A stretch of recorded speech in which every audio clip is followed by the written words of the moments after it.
Nagmidling chew ako dito kasi toxic mga kakampi ko. Nang biglang may nagchat rin TZ daw. Agad-agad ko naman itong nireplyan, ikaw ba yan, Kazuma? Oo, pero legit rin TZ nga ba, sabi niya. Aba, gusto mo isusunod na rin kita.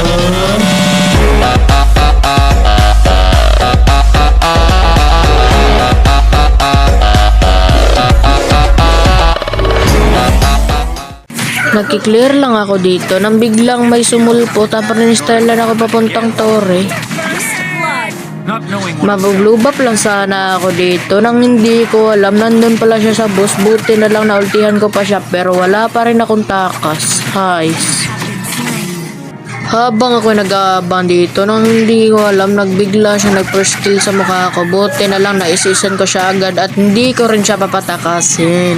Kabubuhan niya pa lang dito, syempre aabangan natin yan kasi alam ko na dadaan siya dito kasi para magloba para hindi siya malugi. Ayan. Habang ako hinahanap ko siya sa mapa nang bigla siyang sumulpot sa mukha ko at hindi ko pa siya maultihan kasi mailagan niya ako.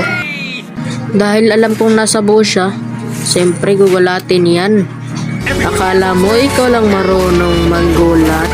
Ako din boy, ha ha ha.